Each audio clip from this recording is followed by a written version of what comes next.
Hi, my name is Quimby, and I'm a journalism student here at Sam Houston State University. And what I've noticed in my time here is that on our campus, there are a lot of areas that aren't accessible to disabled students. From sidewalk ends without bumps for blind people, to really poorly constructed disabled parking, to ramps that are so steep you can barely get up them. Let's take a tour. I don't even see a ramp at this building. For an able-bodied person, going up these stairs is easy. But for a disabled student, getting into the communications building is a lot more challenging and difficult than that. Instead of just going up the stairs over there, a disabled person would have to go all the way down this ramp, through those doors, through a long hallway, and finally up an elevator just to get to the same location. This is the disabled parking for Whitehall. But if a person were to actually park in this spot, they'd have to go all the way around just to find a ramp to get up to the sidewalk. However, the area is also on a really weird angle that's hard to navigate with a wheelchair or other mobility aid, and the strange, rough texture certainly doesn't help either. The more I looked around, the more things I saw that posed challenges to disabled students, and so I decided it was time to try something else. I'm actually doing something a little bit different today, which is I'm going to be making my way to my classes, but instead of taking my normal way, I'm going to only be following ADA-approved routes. I'm leaving my dorm at 12:15, and my class starts at 12:30, so hopefully that's enough time to get there. The first real difference between my normal route and the ADA-approved route is I'm gonna have to cross the street at some point, because there is this really weird parking area that I already talked about. This is the weird and accessible area, so I'm gonna have to cross the street, which quite frankly is scary. Why are the ramps like this? Who builds ramps like this? The ramps like weave in and out between the stairs, so it's a lot more challenging if you're disabled.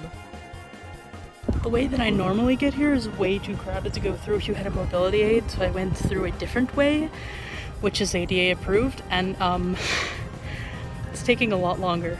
It's 12:46. I finally made it to the building, and I'm 16 minutes late to my class, and I'm not even in the building yet. Honestly, most of this consisted of finding stairs and then having to go all the way around the building to find a ramp or other entrance, or just other way around it that wasn't insanely inconvenient. I actually walked pretty fast. I didn't walk slowly, I didn't take any breaks. So if I had a mobility aid like a wheelchair, it would take me probably twice as long. It really makes you feel like, I mean, if I actually had a mobility aid, if I was actually physically disabled and had to take these routes and go way out of my way to get to the same building, I'd say it makes you feel like you don't belong, like the campus wasn't built for you. Stairs. More stairs. Even more stairs. Is there even a ramp here? By the time I finally found a ramp, got in the elevator, and made it to my class, my face was flushed red, I was soaked in sweat, and I was 20 minutes late. This wasn't working out. I decided once again to try something else, and found myself sitting down with people who knew a lot more than I did. My name is Leslie Anglesey. I'm an assistant professor here in the English department, and I've been a Bearcat since the fall of 2019. I've taught at a variety of schools, including community colleges. Would you say that those schools were any more or less accessible than Sam Houston? I don't know if I would say that any one was more or less accessible. I think that they were differently accessible and inaccessible. So one of the institutions that I taught at, for example, is very similar to Sam Houston State University in that it's built in an area that is very hilly. And so in terms of physical access on that campus, we had much of the same difficulties in terms of creating ramps and accessible pathways. Here at Sam, however, I think what I experience is more difficulty in finding the accessible routes. So figuring out where the routes are that are accessible for wheelchairs, crutches, strollers, it has been a little bit more of a challenge than other universities. Other schools that I've taught at were built later in time, and so had adapted to creating more uniformly flat campus life, campus areas, and so didn't have or don't have the same access challenges in terms of physical access. As I'm thinking about the different universities I've taught at, I think probably many, if not most of them, all have levels of inaccessibility when it comes to campus life and classroom spaces. And I think that Sam is about on par with what I've seen in terms of access issues and access affordances in the classroom. I came to Sam Houston in 2015 from Miami, Florida. And my career and my background, I've always been a musician. So I studied music therapy in college and have worked as a music therapist professionally since 2006. So how does your disability affect like your work here? I have multiple disabilities, I would say, and some of them are kind of new to me in that I didn't know that I had them formally or didn't have a name for them, and some of them I did. I think in a lot of ways, I'm much more aware of lack of accessibility, not only on campus, but like just physically on campus, but also just in everyday spaces and classroom spaces. Do you think there's maybe sort of like a lack of sources and things like that on campus in general? I know, students, there's the Office for Students with Disabilities, but to qualify for accommodations on campus as a student is largely inaccessible to a lot of people. You have to have documentation from a provider that the university deems as being, qualified to do so. To you have to document and divulge your disability, as well as how it functionally impacts your life and what kinds of accommodations you need. So for some students don't have diagnoses and probably could qualify for them, but maybe don't have access to resources, whether it's financial or otherwise, to seek out those diagnoses.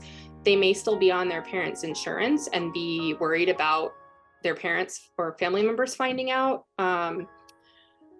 or there might be stigma. So there are a lot of barriers to accessing accommodations on campus. So the like ideal, most accessible college campus ever, what does that look like to you? That's a really interesting question. Honestly, don't know. I can tell you, I went to University of Miami in Florida, that I consider to be, in terms of like the physical spaces, quite accessible. It is a bigger campus than Sam Houston, but there are shuttle buses.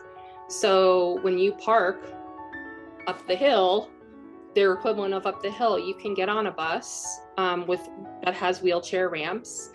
But not only, it's even for people like, I'm thinking of students in the School of Music who are, trying to lug their tubas and string basses up the hill too. Like, it helps everybody.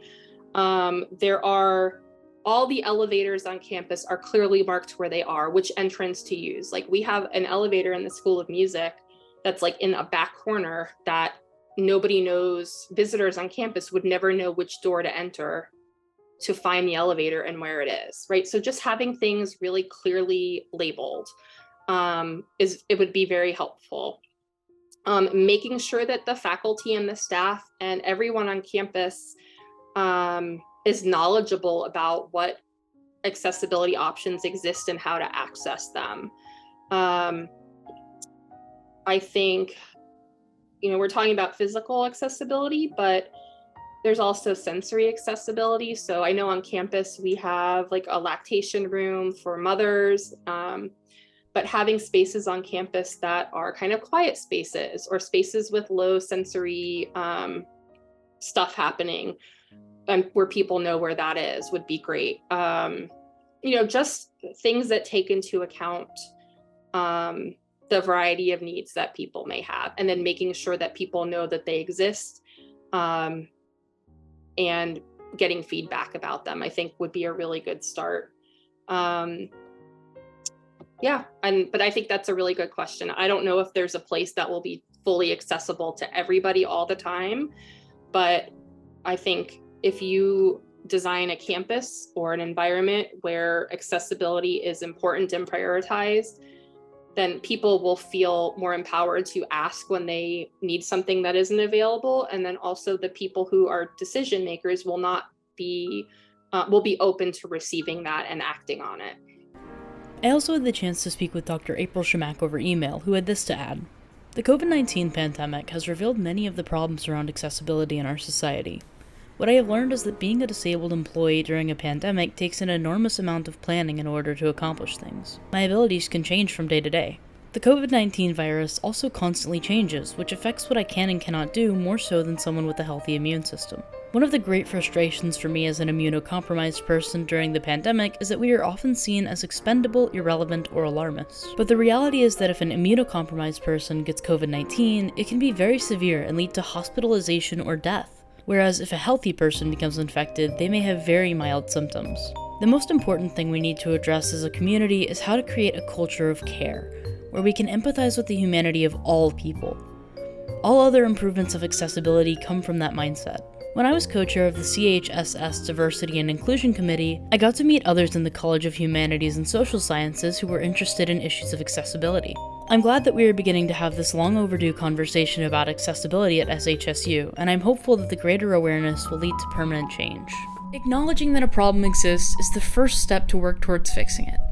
But how do we go about changing something so incredibly large and normalized? We need more conversations like this. Change stems from awareness, and sadly, disabled needs are something that most people have the privilege to just ignore. So we need to platform disabled voices, now more than ever. Non-accessibility is so ingrained into our culture and the way that we live our daily lives, that it's going to take a lot of restructuring and a lot of hard work. But it's worth it for a world where everyone can truly belong. You know, I don't think any of us wake up in the morning thinking, I hope somebody tells me how wrong I've been today. I hope somebody points out how I've failed to support people in the past. And so I think that it's sort of human nature to want, not to want to have to focus on our failures. And I think calling it a failure, as I have, I'm already thinking, that's not really the goal either. And maybe that's part of what we can do to create more access, is to reframe the conversation away from saying this university or any university has failed us, but where can we go today? How can we be a more supportive and inclusive university tomorrow and the next day? And then to follow through and to do the work of being better today and tomorrow and next year. Because like I said, I don't know that I would believe that anybody here on this campus doesn't want to support students with disabilities and employees with disabilities. I think that we've sort of suffered from not thinking about it. And it's hard now to reconcile what we haven't done with the need to move forward.